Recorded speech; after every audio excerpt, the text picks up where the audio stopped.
Sí, pero es como bendición de Dios poder estar en el campo, donde hay viento, se escucha los pajaritos, se ve de pronto un caballo, una mata de maíz. Eso sí es muy bueno, porque el que vive en la ciudad todo el tiempo está mirando la obra del ser humano, y a veces eso nos opaca y nos hace pensar que eso es todo lo que hay. Pero cuando sale de la ciudad y va al campo, lo que ve es obra de Dios. Y eso nos ayuda a enfocar la vida correctamente. Y precisamente hoy vamos a estar hablando de las cosas de este mundo y la relación con Dios. Entonces vamos a orar primero y luego leer la palabra de Dios. Señor, te damos muchas gracias, Señor, que en esta mañana podemos compartir algo de tu palabra. Gracias, Señor, por ella. Qué bendición es tener las mismas palabras de Dios registradas en un libro, en un idioma que podemos leer todos los días, que podemos guardar en nuestros corazones, que podemos entender. Y gracias por el Espíritu Santo, quien nos ilumina la mente, dándonos entendimiento de las cosas tuyas. Señor, qué bendición revelarse a nosotros y permitir que nosotros podamos relacionarnos contigo como hijos con un buen Padre. Ayúdanos hoy, Señor, despierta en nosotros el deseo de conocerte mejor, de conformar nuestras vidas a la verdad de tu palabra. Y ayúdanos, Señor, a poner cuidado a lo que tú quieres enseñar a cada uno de nosotros en esta mañana. Lo pedimos en el nombre de Cristo Jesús. Amén. Entonces, yo tengo acá el texto bíblico de una versión, la Nueva Traducción Viviente. Voy a estar leyendo de eso. Sé que muchos de ustedes tienen la Nueva Versión Internacional o la Reina Valera. También de pronto vamos a leer uno u otro versículo de esas versiones. Pero me llamó la atención cómo la Nueva Traducción Viviente pues rinde este pasaje. Entonces vamos a estar hablando de Mateo 6:24, que dice en esa versión: nadie puede servir a dos amos, pues odiará al uno y amará al otro. Se puede ver ese texto. Nadie puede servir a dos amos, pues odiará a uno y amará al otro, sea leal a uno y despreciará al otro. No se puede servir a Dios y al dinero. Entonces la palabra que está traducido dinero allá, en muchas de las otras versiones dice riquezas. Es una palabra rara, poco usada en el Nuevo Testamento, es mamoná. Mamoná es una palabra que aparece acá en Lucas 16. ¿Se acuerda de la parábola del mayordomo infiel que estaba estafando su amo y usando mal los dineros y los bienes materiales de su amo? Entonces se refería a esos bienes materiales como mamona, trigo, aceite, y después hasta la hospitalidad, el lugar donde uno vive. O sea que mamona no se refiere solo al dinero que cargamos en el bolsillo, sino a toda la totalidad de las cosas materiales que nosotros manejamos en esta vida. Mejor dicho, estamos hablando de las cosas creadas por Dios y las cosas que usamos para la vida. Entonces, el versículo acá dice: nadie puede servir a dos amos. La palabra que está traducido amo acá en otras versiones dice a dos señores. Esa es la misma palabra que se usa para el Señor Jesucristo. O sea que es la palabra que quiere decir la persona que manda en mi vida. Entonces es interesante el concepto, la idea de servir a dos amos. Y los dos amos que se plantean en este versículo es o el verdadero Señor, el Señor de señores, el Rey de reyes, el Dios eterno, el Creador de los cielos y la tierra, o las cosas que Él ha creado. Entonces ahorita tengo un dibujo acá, si me puede pasar. Creo que el siguiente es el dibujo. Entonces, Dios nos creó en su imagen y semejanza y nos mandó señorear sobre la creación. Entonces yo tengo en orden Dios y las personas y luego las cosas. Y las flechas que se ve allá representan el orden de mando. O sea que Dios tiene derecho a mandarnos a nosotros. Él es nuestro Señor. Y las cosas, nosotros debemos mandar en cuanto a las cosas. O sea que señoreamos sobre las cosas porque Dios nos dio ese mandamiento. Y Él amplió ese mandamiento en Génesis 2. Si mira allá, dice que debemos labrar la tierra y cuidar de ella. Entonces es como el huerto de Dios. Veo que tiene un pequeño huerto acá.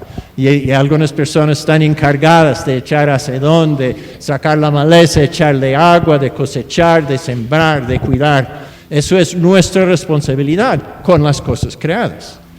Pero el versículo que estamos leyendo acá en Mateo habla de como si estuviera posible que las cosas creadas sean nuestro Señor. Porque dice que no podemos servir a dos amos. O servimos al verdadero amo, a Dios, o servimos a las cosas. Y si estamos sirviendo a las cosas, entonces las cosas han vuelto nuestro Señor. O sea que el que manda en nuestras vidas, de alguna manera u otra, resultamos esclavos de las cosas que debemos administrar. El segundo dibujo allá trata de mostrar ese concepto. Porque cuando uno está dejando las cosas manda en la vida de uno, ya se quitó del señorío del verdadero Señor. O sea que Dios ya no manda en la vida, porque son otras cosas que mandan en la vida. Y además son las cosas creadas. Esa es una abominación, eso es poner patas arriba el orden de todas las cosas, porque estamos dejando señorear sobre nosotros las cosas sobre las cuales debemos nosotros estar señoreando. Y el versículo allá, Colosenses 3:5, dice, no sean avaros, pues la persona avara es idólatra, porque adora las cosas de este mundo. Ahora, cuando pensamos en adoración, a veces se representa con una postura física de arrodillarse o inclinar la cabeza y rendir culto a algo, ¿sí? Y acá habla de esta idea de adorar a las cosas. Cuando dejamos que las cosas señoreen en nuestras vidas, en cierta forma estamos rindiendo adoración a esas cosas, y eso es idolatría. En el Antiguo Testamento la idolatría era muchas veces una adoración a una imagen física, pero siempre esa imagen física representaba algo en la creación. Por ejemplo, el Baal que adoraba a los de Canaán, los filisteos, eso era el señor de las tormentas. Y ese palo, la Astorá, que adoraban los cananeos, eso representaba la fertilidad, que la vaca da cría, que el maíz da mazorcas, ese tipo de cosas, y que en la familia hay muchos hijos. Entonces, todo eso representaban cosas del mundo creado. Y nosotros a veces menospreciaba que la gente que hacía eso en la antigüedad. Pero si en la actualidad nosotros dejamos que las cosas físicas, como el dinero, el carro, el cargo en el trabajo, el estudio, o mi reputación, mi renombre en el vecindario o en el lugar donde yo trabajo, estudio, si eso vuelve el más importante en mi vida, entonces en cierta forma estoy cometiendo el mismo error que cometían los filisteos y los cananeos en ese tiempo, adorando un palo. Bueno, cuando se esfuerza demasiado para obtener las cosas que son necesarias para nosotros, esas cosas vuelven señores en nuestras vidas. Hay ejemplos bíblicos, se puede pasar al siguiente, y yo creo que tenía uno antes de eso. ¿Se puede echar atrás uno? Un ejemplo bíblico tengo. Bueno, no está allá. Hay ejemplos bíblicos. Uno es Salomón. Usted lo tiene en sus notas allá. En Deuteronomio 17, 16 a 17, o sea que capítulo 17, si quiere buscarlo, versículos 16 y 17, Dios da instrucciones al futuro rey. En Deuteronomio no había rey todavía, pero en ese capítulo Dios tiene instrucciones para la nación de Israel para el día cuando ellos van a tener un rey. Y entre esas instrucciones, en el versículo 16 dice, el rey no deberá construir grandes establos, para sí, ni enviar a su gente a Egipto para comprar caballos, porque el Señor te ha dicho, nunca vuelvas a Egipto. Versículo 17 dice, el rey no deberá tomar muchas esposas para sí, porque ellas apartarán su corazón del Señor. Tampoco deberá acumular para sí grandes cantidades de oro y de plata. Ahora, usted se acuerda de Salomón, ¿cierto? Salomón, cuando David murió, él se consideraba muy joven para gobernar la nación de Israel, que después del reinado de David se había convertido en una nación importante, con una extensión geográfica bastante grande, con muchas riquezas, muchas otras naciones pagaban tributo a la nación de Israel porque David había conquistado las naciones alrededor que habían sido enemigos. Al final del reino de David llegábamos a la cima de la historia de la nación de Israel. Y cuando Salomón estaba orando, ofreciendo sacrificios, y después él durmió y Dios apareció a él en sueño. ¿Se acuerda de la historia, cierto? Y Dios dijo a Salomón en su sueño, pídeme lo que quieres. ¿Y qué es lo que Salomón pidió? ¿Se acuerda? Sabiduría, ¿cierto? Y eso agradó a Dios. Y Dios dijo, porque no me pediste casas, ni muchas mujeres, ni mucho oro, ni mucha plata, ni mucho poder. Estoy agradado con lo que me pidió. Voy a darte lo que pidió. Pero además de la sabiduría, voy a hacerle a usted el rey más rico de la época. Y el rey más poderoso. Y voy a dar paz durante todo su tiempo. Porque lo que pidió Salomón, eso agradaba a Dios. Eso era sabio. No estaba enfocándose en las cosas físicas que un rey normalmente tenga, sino en la capacidad que él necesitaría para gobernar el pueblo de Israel a la muerte de su papá. Pero resulta que las muchas cosas desvió, como Dios había dicho en Deuteronomio, el corazón de Salomón. Si leemos en 2 de Crónicas 9:13, 2 de Crónicas 9:13, allá ese versículo dice que cada año Salomón recibe 23,000 kilos de oro. En su versión puede que diga 666 talentos. Un talento de oro era algo alrededor de 20 kilos. Entonces acá tenemos el cálculo en la nueva traducción viviente, 23,000 kilos. O sea que 23 toneladas de oro cada año recibía Salomón. Eso va directamente en contra de lo que leemos en Deuteronomio 17. El versículo 23 del mismo capítulo dice, Salomón tenía 4,000 establos para sus caballos y carros de guerra y 12,000 caballos. Los colocó en las ciudades designadas para guardar los carros y también cerca de él en Jerusalén, 12,000 caballos y jinetes. Y versículo 28 dice, los caballos de Salomón se importaban de Egipto y de muchos otros países. Y sabemos de otros versículos que Salomón hacía negocio de eso. No era solo para tener caballos, sino que él compraba barato en Egipto y vendía caro a Siria y a las naciones que unas generaciones después conquistaban a Israel con la cría de sus mismos caballos que Salomón los vendía. Entonces, en cierta forma, estaba obrando en contra del bienestar de su propio país y enriqueciéndose a la vez. Y todos nosotros sabemos que la Biblia dice que Salomón tenía 1,000 mujeres y que ellos sí desviaban el corazón de él. Él construía templos a los dioses paganos de sus mujeres y a veces hasta entraba en esos templos y adoraba con ellas. Y la Biblia dice que ellas se apartaban el corazón de Salomón de seguir a Dios. Usías es otro ejemplo. Unos siglos después, Usías fue el rey de Israel. Segunda de Crónicas 26, de 9 a 16, cuenta algo de la vida de Usías. En el versículo 15 de Segunda de Crónicas 26 dice, su fama se extendió por todas partes porque el Señor le dio maravillosa ayuda. O sea, igual como en el caso de Salomón, eso era algo, Usías en la primera parte de su reino era una persona que agradaba a Dios, que andaba delante de Dios. Pero luego dice, y llegó a ser muy poderoso. Versículo 16, pero cuando llegó a ser poderoso, Usías también se volvió orgulloso, lo cual resultó en su ruina, pecó contra el Señor su Dios. Entonces, Dios a veces nos bendice materialmente. De pronto muchas personas acá reunidos hoy han experimentado grandes bendiciones materiales del Señor, pero vemos que esto puede desviar nuestros corazones.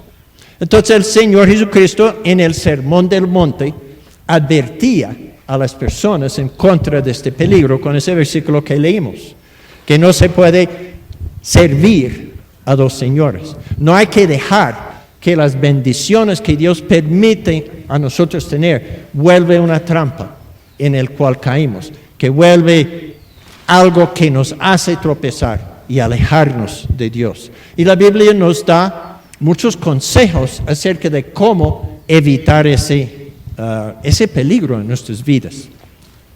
Y la mayoría de esos consejos se encuentra no acá en este versículo del Sermón del Monte que el Señor Jesucristo hablaba, sino en otras partes. Entonces yo quiero que busquemos juntos 1 de Timoteo capítulo 6. Hay otras partes en la Biblia también que habla de esto, pero me llama la atención 1 de Timoteo capítulo 6 porque nos da pistas, tanto nos advierte el peligro como que también nos da pistas positivas de cómo ordenar nuestras vidas para que las bendiciones de Dios no vuelvan una trampa en el cual caímos. Entonces, versículos 6 a 8 actualmente voy a leer, de 1 de Timoteo 6. Dice, ahora bien, la verdadera sumisión a Dios es una gran riqueza en sí misma cuando uno está contento con lo que tiene. Después de todo, no trajimos nada cuando venimos a este mundo, ni tampoco podremos llevarnos nada cuando lo dejemos. Así que si tenemos suficiente alimento y ropa, estemos contentos. Ahora, yo creo que nadie que está acá hoy puede decir que solo tengo suficiente alimento y ropa. Todos nosotros estamos mucho mejor que eso. Entonces, si la persona que apenas tiene para almorzar hoy y dónde acostarse esta noche y una muda para poner mañana para ir al trabajo y no tiene más, si esa persona debe estar contenta, satisfecha con lo que tiene, ¿cuánto más nosotros? A quienes Dios nos ha bendecido con muchas cosas de más de lo que necesitamos para lo diario. Las dos cosas acá, sumisión a Dios y contentamiento con lo que tenemos, esas son dos cosas muy difíciles para nosotros los seres humanos lograr.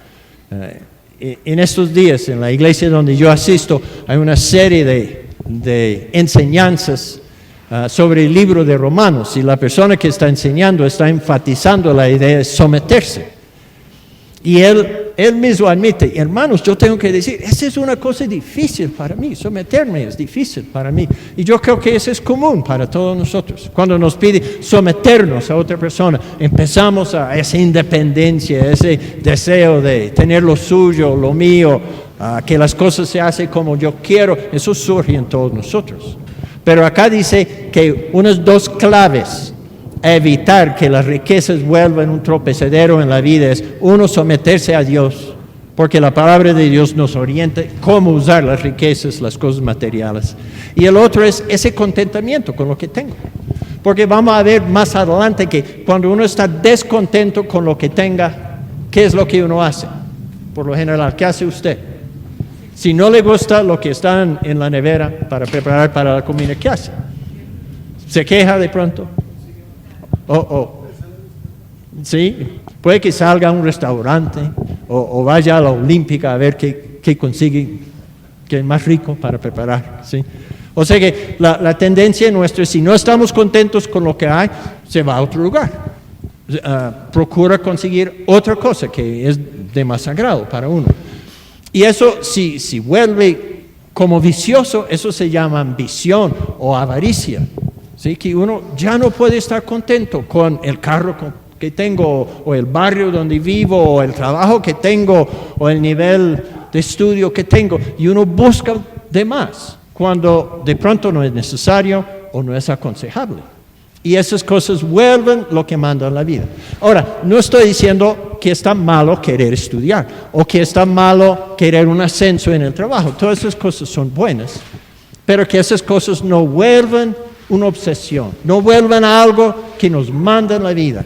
Así que estoy tan ocupado ganando dinero que no tengo tiempo para ir al culto o leer la Biblia, si me entiende. Ese es el peligro. Entonces, estos 3 versículos nos ayudan a entender someterse a Dios y tratar de cultivar un espíritu de estar contento con lo que tengo. Agradecido puede ser otra palabra. Agradecer a Dios por las cosas que Él sí nos ha dado, en vez de estar murmurando y quejándome por las cosas que todavía no tengo. Dios sabe las necesidades que tenemos y Él es el quien mejor puede satisfacerlas. A veces yo lucho con esta idea de querer satisfacer mis propias necesidades. Pero a través de los años de la vida yo he encontrado esta verdad, que cuando yo trato de satisfacer mis necesidades, entonces me quedo insatisfecho. Pero cuando yo espero en Dios y confío en Dios, que Él sabe mejor que yo lo que necesito, y sabe mejor que yo cómo satisfacer esa necesidad, y espero en Él, y oro a Él, y clamo a Él por lo que yo siento como una necesidad, siempre quedo satisfecho con el resultado. O sea que Él sabe mejor atender a mis necesidades que yo mismo. Entonces, cuando yo cedo ese poder, ese derecho a Dios, y digo, yo ya no reclamo el derecho de satisfacer mis propias necesidades, yo más bien cedo eso a Dios y le pido a Él por las cosas que yo siento que necesito, quedo más satisfecho. Salmo 104 dice algo así, versículo 27 dice, todos dependen de ti para recibir el alimento según su necesidad. Y no está hablando solo de hombres, sino de toda la creación. Dice, cuando tú lo provees, ellos recogen, abres tu mano para alimentarlos y quedan sumamente satisfechos. Y otro versículo más adelante, lo que estamos estudiando en el Sermón del Monte, Mateo 6:33, busquen el reino de Dios por encima de todo lo demás y lleven una vida justa. Otras versiones dice, buscad primeramente el reino de Dios y su justicia, ¿cierto? Y dice en esta versión, y Él les dará todo lo que necesitan, ¿sí? Satisfacerá sus necesidades. Entonces, la parte nuestra es buscar a Dios, buscar su justicia, buscar su voluntad. Y Él se encargará de los demás. Y mejor que nosotros podemos. Bueno, adelantamos en Timoteo. Estamos en 1 Timoteo 6, versículos 9 a 10 dicen así. Pero los que viven con la ambición de hacerse ricos caen en tentación y quedan atrapados por muchos deseos necios y dañinos que los hunden en la ruina y la destrucción. Entonces, ambición de hacerse ricos. Ahora, la ambición en sí no es necesariamente una cosa mala, pero acá vemos que la ambición vuelve obsesión y el deseo de tener cosas vuelve algo que manda en la vida. Y eso es todo lo contrario de lo que leímos en los versículos anteriores, porque allá decía, cuando uno está contento con lo que tiene. Y que la ambición de hacerse rico es cuando uno ya no queda contento, no queda satisfecho con lo que Dios provee, sino que quiere algo más. Versículo 10 dice, pues el amor al dinero es la raíz de toda clase de mal. Y algunas personas en su intenso deseo, y allá pues la palabra lo que significa es concupiscencia, lo que dice la Reina Valera, deseos malos y deseos fuertes. En su intenso deseo por el dinero se han desviado de la fe verdadera y se han causado muchas heridas dolorosas. Y yo digo a ellos mismos y a otros. Ahora, la Biblia no está diciendo el dinero es malo. No está diciendo que las cosas físicas son malas. Dios hizo esa creación y dijo, Él mismo vio que las cosas eran buenas en gran manera. Nos dio una creación sumamente buena para disfrutar y para señorear. Pero lo que está diciendo es que cuando en vez desplazamos el amor que debemos a Dios y que debemos a los demás, y ese amor está desplazado a las cosas, Entonces, eso puede ser una raíz de muchas cosas malas. Cuando el escribano llegó al Señor Jesucristo y dijo, ¿cuál es el mandamiento más grande? ¿Se acuerda que respondió? Amar a Dios y amar a los demás. ¿Sí? Y él dijo, y Pablo lo repitió en una de sus cartas, que toda la ley y los profetas se resumen en estos dos mandamientos. Si pudiéramos cumplir con estos dos, no necesitaríamos más ley. Gálatas 5:22 dice, el fruto del Espíritu es el amor. Y luego nombra toda una lista de cosas y dice que frente a estas cosas no hay ley. Lo que quiere decir es que la persona que vive así, manifestando diariamente el fruto del Espíritu Santo, no necesita la ley, porque va a hacer por naturaleza las cosas que la ley demande de nosotros. Entonces acá estamos desplazando el amor que debemos a Dios y que debemos a los demás, a las cosas. Y dice que esto es una raíz de toda clase de mal. Y entonces la persona empieza a estafar, a engañar, a mentir, a tomar provecho de los demás y dañar la vida de otras personas para conseguir lo que él desea. Salomón es un ejemplo. Él obligaba a cada israelita a trabajar sin pago por 3 meses cada año. Y después pudo ir a su finca o a su casa. Él obligaba a la gente a trabajar por él sin pago. Ahora Salomón tenía, ¿qué? 23 toneladas de oro cada año que entraba. Yo creo que él hubiera podido pagar lo diario a esas personas, pero no lo hizo. Sí, eso es un ejemplo perfecto de cómo el amor al dinero y el amor hacia las cosas causaba que Salomón empezaba a hacer daño a los demás para enriquecerse a él mucho más, cuando tenía ya 23 toneladas de oro cada año. Él no necesitaba más, pero su avaricia, su ambición de hacerse rico hizo que él trataba de acumular más y más. Entonces, estos versículos nos advierten del peligro de desviarnos con la ambición y el amor a las cosas. Sigamos. 1 Timoteo 6, 11 a 14. Pero tú, Timoteo, eres un hombre de Dios, así que huye de esas maldades. Sí, o sea que la ambición al dinero, el amor, la ambición de hacerse rico, el amor al dinero, huye de esas maldades. Entonces acá somos hombres y mujeres de Dios. ¿Sí? Apartamos un tiempo el domingo por la mañana en vez de dormir 1 hora extra o salir temprano a divertirse o hacer compras. Apartamos tiempo para venir acá a cantar alabanzas a nuestro Señor, a reconocer que Él nos ha salvado. Damos una ofrenda, un dinero aportando para la obra de Dios. Escuchamos palabra de Dios. Entonces nosotros somos como Timoteo, hombres y mujeres de Dios. Entonces el apóstol Pablo nos advierte a eso. Huye de estas maldades. Y luego nos da unas pistas positivas. Sí, eso es lo que me gusta este pasaje. No es lo que exhorta, no solo exhorta, sino que nos da ideas de lo positivo que podemos hacer. Primero es persigue la justicia y la vida sujeta a Dios. Y compara eso con el primer versículo que leemos donde dice, la verdadera sumisión a Dios es una gran riqueza. ¿Sí? Persigue la justicia, la vida sujeta a Dios. Otra vez Mateo 6:33, buscar primeramente el reino de Dios y su justicia. Entonces se pregunta, ¿qué es la justicia? Es un término teológico, a veces lo usamos. ¿Será que lo entendemos? ¿Qué es la justicia? ¿Qué es un juez justo?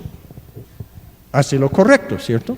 Hace lo correcto, conforme a la verdad. Entonces la justicia no es solamente saber lo que es correcto, porque muchos, yo diría hasta todos, porque la Biblia dice que tenemos una conciencia, todos sabemos lo que es correcto, pero no todos lo hacemos. Y los que lo hacemos la mayor parte de las veces, pues yo sé que hay veces cuando no hacemos lo justo. Entonces, pero la justicia, acá dice persigue la justicia es hacer lo que usted ya sabe es lo correcto, ¿sí? Persigue la justicia y la vida sujeta a Dios. Luego hay una lista, junto con la fe y el amor, la perseverancia y la amabilidad. Voy a tratar con estas palabras uno por uno. Primeramente, la fe. Cada vez que vea la palabra fe en el Nuevo Testamento, quisiera que usted piense en la palabra confianza.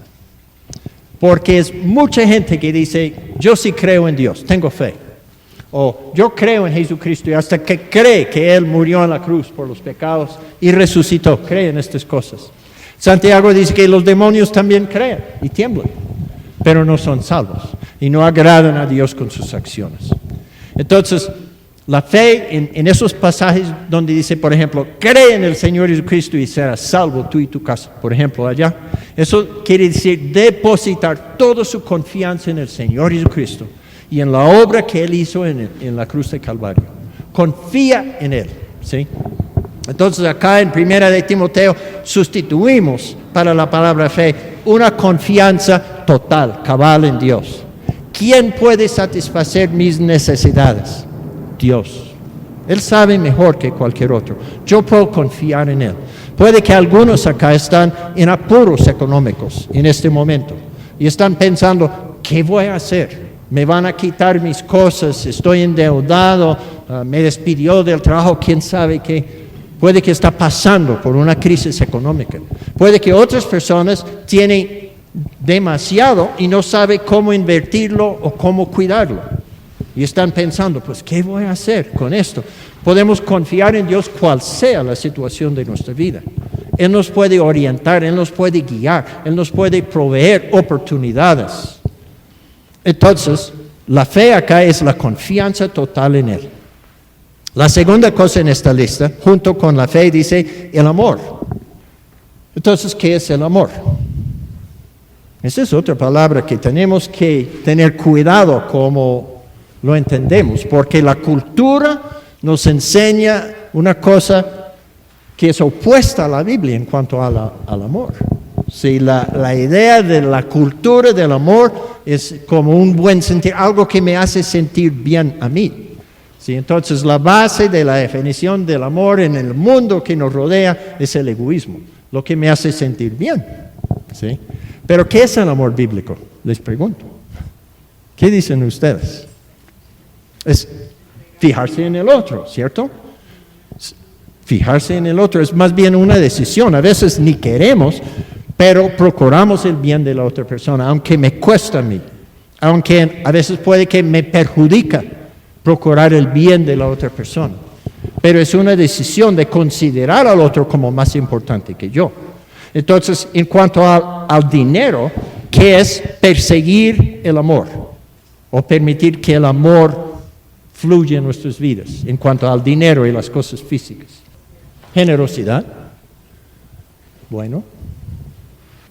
Y además de eso puede ser hasta buscar oportunidades a invertir, usar nuestro dinero de tal manera que procura el bien de otras personas. Y hay muchas oportunidades para hacer eso. Yo me reúno con pastores en la Nación de México y allá gastamos en una de las reuniones de enseñanza unas horas hablando de cómo enfrentar la pobreza, porque donde quiere que vivimos, donde nosotros vivimos también, cerca de la ciudad de Los Ángeles, hay mucha gente en la calle, gente que vive en carpas, abajo de puentes, que no tiene carro, que no sabe cómo es que ellos viven exactamente. En México también hay mucha pobreza, mucha gente que apenas tiene lo diario y otros que ni eso. Ahora con las nuevas políticas de Estados Unidos están deportando personas que han vivido en Estados Unidos por toda su vida prácticamente. Fueron llevados allá como niños, no hablan el español. Y están mandando a esa gente a México ahora porque sus antepasados venían de México. Ellos llegan a México y no pueden trabajar porque no hablan español. No saben la cultura, no saben nada. Y ahí están en la calle. Entonces con los pastores estábamos hablando de cómo manejar esa situación, porque ninguno tiene lo suficiente para suplir las necesidades de todo el mundo. Y algunos dicen que, pues, Primera de Juan habla, si usted tiene cómo ayudar al otro y rehúsa hacerlo, ¿cómo es que usted dice que ama a los demás? ¿Sí? Entonces, eso es una problemática. Acá en Colombia está manejando una situación donde mucha gente de Venezuela llega acá con apenas lo que pueden cargar en su espalda. ¿Cómo manejamos esa situación? ¿Sí? En cuanto a lo económico, en cuanto a las cosas materiales. Y acá Timoteo está diciendo con amor, con fe, sí, confiamos en Dios, Dios es quien puede suplir esas necesidades, pero también con amor. ¿Qué puedo hacer yo? En una ocasión, hace unos años, yo enseñaba a través de la Universidad Flair un curso en los Evangelios, y el proyecto final del curso era de armar un proyecto en su iglesia que mostraba a su comunidad el amor de Cristo.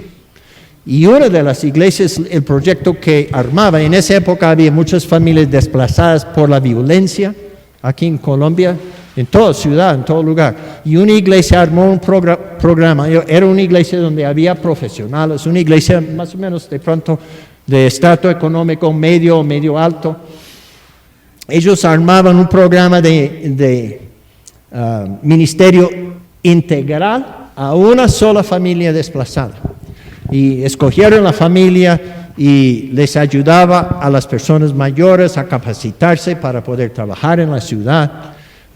Hubo asesoría psicológica, había médicos que atendían necesidades de salud por la familia, había pedagogos que ayudaban a los niños a nivelarse para poder ir a la escuela, proveía un lugar para vivir temporalmente mientras se capacitaba y conseguía trabajo. Mejor dicho, era una ayuda. Ellos pensaban qué necesidades podría tener una familia desplazada.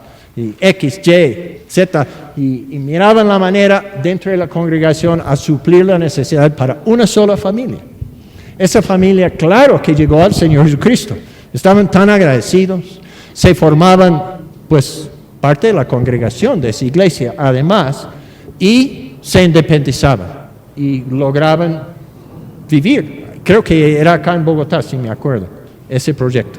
Y de todas maneras, yo pensaba dentro de mí, es probable que cada iglesia podría atender, aunque sea una familia desplazada en esa época. Y yo animaba a esa gente, pues, que escribe un libro y publiquémoslo para que otras iglesias... Y la gente dice, no, pues, ellos no querían ir a este extremo, pero seguían con esa idea. Y de todas maneras, pues, planteo la inquietud. Es el Señor que suple las necesidades. Ninguna iglesia puede hacer todo. Pero cada iglesia puede ser algo. Ninguna persona puede suplir las necesidades de todo el mundo, pero puede que Dios abrirá su corazón o su familia a la necesidad de alguna persona. Tiene que estar sensible al Espíritu Santo y no solo dar dinero a la persona en la calle, porque puede que él gaste el dinero para emborracharse o para conseguir bazuco o hasta para hacer daño a alguna otra persona. Hay que usar de sabiduría también. Pero de todas formas hay que explorar esa opción, porque acá dice el amor. Estamos hablando de esto. Debemos perseguir la justicia, la vida sujeta a Dios junto con la fe y el amor. Y el amor es procurar el bien de la otra persona. Luego, siguiente palabra en esta lista, estamos en 1 Timoteo 6, versículo 12. Versículo 11, al final del versículo. En esta versión dice perseverancia. Perseverancia. ¿Qué entiende usted por la palabra perseverancia? Ajá, sí, ¿cierto? Constante. O sea que eso no es una cosa de un día sí, otro día no. Eso es una cosa de toda la vida. Perseverancia. Y luego dice, y la amabilidad. Hay la manera de ayudar a otras personas que también humilla a la otra persona, que menosprecia a la otra persona, que hace que la otra persona sea dependiente, en vez de ayudar a la persona que de pronto está en pobreza en este momento a independizarse y sentirse digno. ¿Sí me entiende? Entonces, no es solo brindar la ayuda, sino mirar cómo brinda la ayuda. Acá dice, con amabilidad. Versículo 12 dice, consejo a Timoteo, el hombre de Dios, pelea la buena batalla de la fe, aférrate a la vida eterna, a la que Dios te llamó y que confesaste también delante de muchos testigos. Entonces, Salomón, Usías y muchos otros ejemplos en la Biblia de personas que empezaban bien y terminaban mal. Sí, acá Pablo aconseja a Timoteo, aférrate a la vida eterna. Eso es lo más importante. ¿Sí? Las otras cosas, las cosas efímeras de este mundo, todos se acaban con el uso.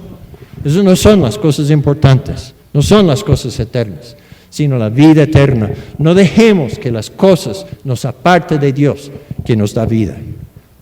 Versículo 13, te encargo delante de Dios, quien da vida a todos, y delante de Cristo Jesús, quien dio un buen testimonio frente a Poncio Pilato, que obedezcas este mandamiento sin vacilar. Entonces nadie podrá encontrar ninguna falta en ti desde ahora y hasta que nuestro Señor Jesucristo regrese. Si de andar con Cristo, pues es Dios que nos da las cosas. Pero nosotros tenemos que abrir nuestras vidas a Él y permitir que Dios obre en nuestras vidas para lograr vivir conforme a la voluntad de Él. Entonces, los siguientes versículos, del 15 y 16, habla de Dios y Jesucristo. Y muchos pensarán, pues eso no tiene nada que ver con el tema, pero Timoteo regresa al tema, o Pablo regresa al tema en el versículo 17. Entonces yo me puse a buscar en 15 y 16, ¿qué tiene que ver esto con el tema? Si se acuerda, el tema de hoy es que no podemos servir a dos señores, o a Dios o a las cosas. ¿Sí? ¿Qué tiene que ver con el tema de hoy? Voy a leer los versículos y usted me dirá. Pues en el momento preciso, Cristo será revelado desde el cielo por el bendito y único Dios Todopoderoso, el Rey de todos los reyes y el Señor de todos los señores. Él es el único que nunca muere y vive en medio de una luz tan brillante que ningún ser humano puede acercarse a Él. Ningún ojo humano jamás lo ha visto y nunca lo hará. Que a Él sea todo honor y el poder para siempre. Amén. ¿Qué tiene que ver esto con el tema de hoy? El tema de hoy es no dejar que las cosas señorean sobre nosotros, sino que pongámonos bajo el señoreo del Señor y administramos las cosas en obediencia a Él. ¿Qué tiene que ver esto con ese tema? Sí, ¿cierto? Que si verdaderamente sabemos quién es Dios y quién es el Señor Jesucristo, no vamos a apartarnos a servir cosas de menor importancia. A mí me llamó varios versículos. Hoy mirando esto, pues no los tengo en la pantalla y voy a estar leyendo porque yo tengo la Reina Valera acá, pero voy a leer unas cosas acá. Salmo 103, 15 a 17. Dice, el hombre como la hierba son sus días, florece como la flor del campo, que pasó el viento por ella y pereció, y su lugar no la conoció más. Mas la misericordia de Jehová es desde la eternidad hasta la eternidad sobre los que le temen, y su justicia sobre los hijos de los hijos. Ayer estamos visitando a mi suegra, y ella estaba sentada allá y comentaba de una matica que tiene en la ventana. Y dijo, hace 2 días había apenas un nudito allá, ayer salió una flor más bonito, y míralo ahora, no se ve nada. Y me ocurrió este versículo. ¿Sí? Así somos nosotros. Y realmente todas las cosas en este mundo, todos son pasajeros, son efímeros. En Isaías 40, el profeta vuelve a repetir la misma cosa. Isaías 40, versículos 6 a 8, voz que decía, da voces. Y yo respondí, ¿qué tengo que decir a voces? Que toda carne es hierba, y su gloria como la flor del campo. La hierba se seca y la flor se marchita, porque el viento de Jehová sopló en ella. Ciertamente como hierba es el pueblo, sécase la hierba, marchítase la flor, mas la palabra de nuestro Dios permanece para siempre. Y en 2 de Corintios, Pablo repite esta idea en otras palabras, el capítulo 4, 2 de Corintios, capítulo 4.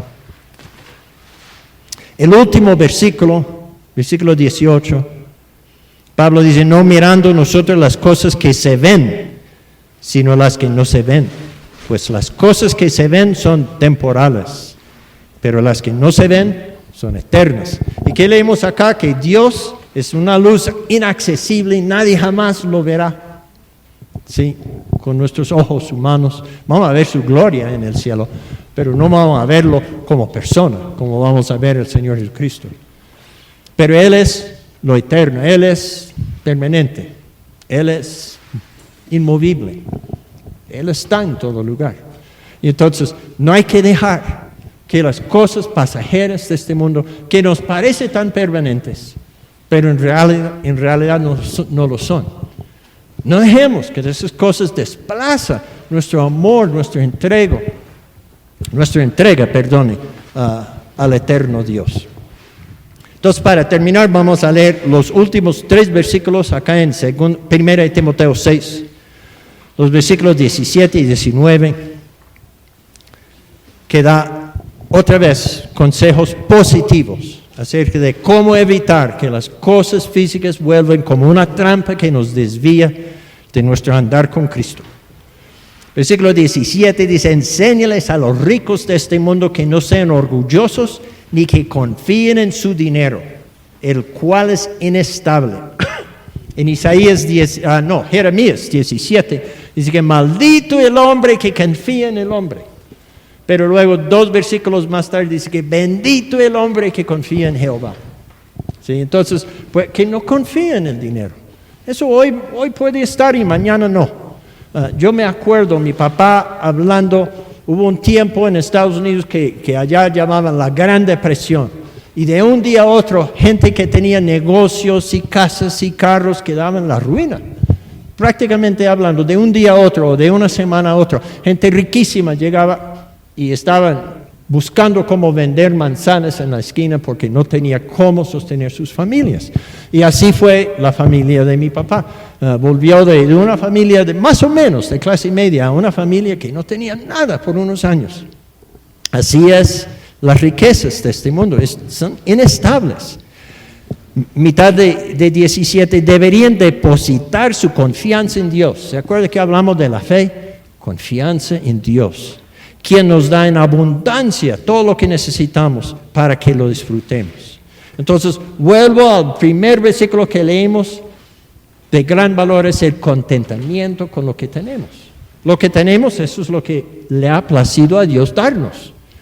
Considerando el bien global de cada uno de nosotros, Dios nos ha dado ciertas cosas. Y nos da lo que necesitamos.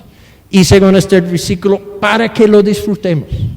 Entonces, un corazón agradecido, un corazón que dice a Dios todos los días: Señor, gracias Señor por las cosas que me ha concedido. ¿Sí? Esa persona vive, como digo yo, no va a caer en la trampa de las riquezas, porque está contento, está satisfecho con lo que Dios le ha dado.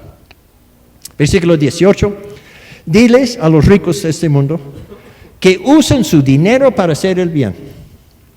Deberían ser ricos en buenas acciones, generosos con los que pasan necesidad y estar siempre dispuestos a compartir con otros.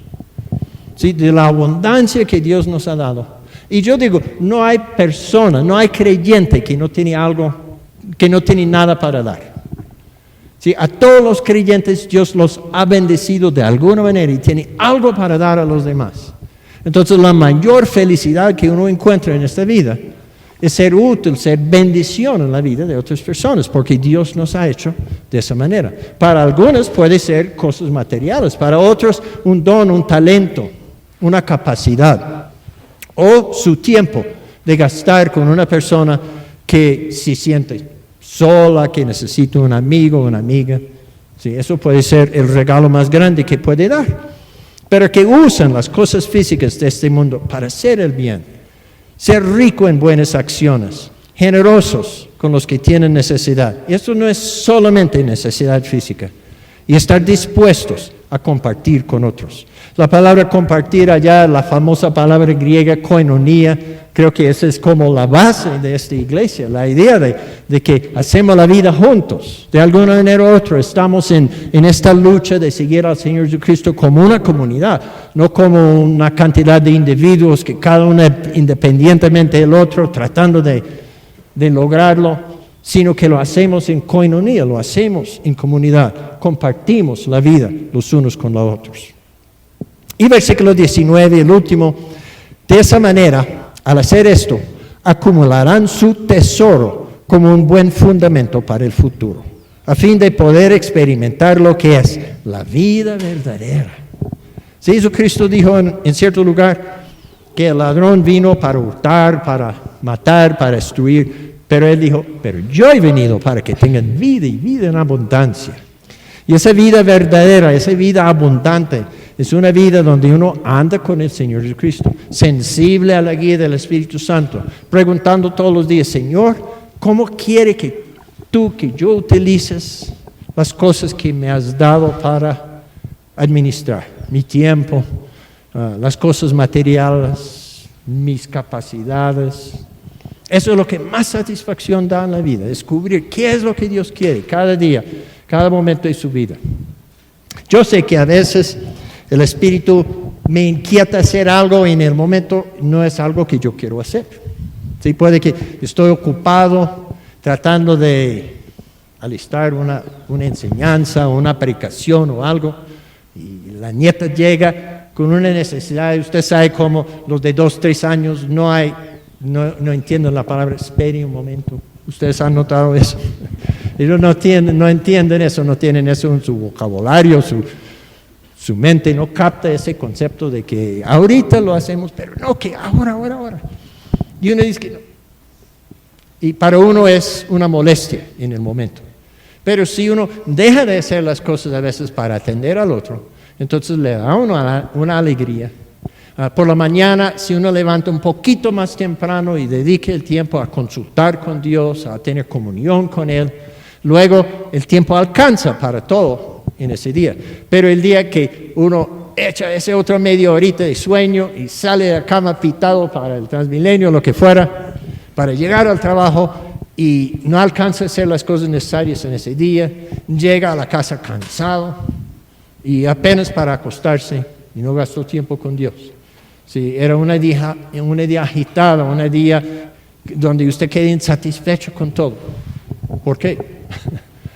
Sí, pues la razón es sencilla, porque se desplazó las cosas de este mundo, desplazó lo eterno, lo permanente, lo que le puede dar y capacitar a usted para las cosas de este mundo.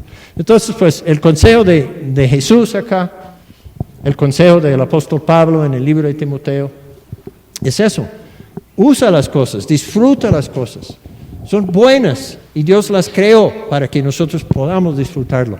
Esté satisfecho con lo que tenemos y dar gracias a Dios, estar agradecido con Él por lo que tenemos. Pero no dejar que las cosas lleguen a desplazar a Dios en su vida. Porque si hace eso, vuelven una maldición, vuelven una trampa, vuelven algo que le hace apartarse más y más de Dios, hasta llega al punto en que usted un día dice, ¿y qué pasó en mi vida? ¿Por qué estoy tan solo, tan vacío? Salomón llegó a ese punto en el libro de Eclesiastés, ¿se acuerda? Él hablaba de cómo había tratado todo, las mujeres, el trago, él sembraba matas, él edificaba edificios, acumulaba riquezas, todo el mundo le honraba. Y él decía, ¿qué decide de la vida? Vanidad de vanidades, todo es vanidad, no vale nada, no estaba satisfecho con nada. Puede que al final de su vida él tuvo arrepentimiento sincero, porque al final de ese libro dice que la última palabra es eso, teme a Jehová sobre todas las cosas. Entonces, recibimos esa sabiduría de Salomón, si fue Salomón que escribió esas palabras. Y ese del Señor Jesucristo, el Hijo de Dios, que dice, pues leo el versículo una vez más, nadie puede servir a dos amos, pues odiará al uno y amará al otro, será leal al uno y despreciará al otro. No puede servir a Dios y al dinero. Yo les invito a ponerse de pie, ha estado sentado mucho tiempo y vamos a orar.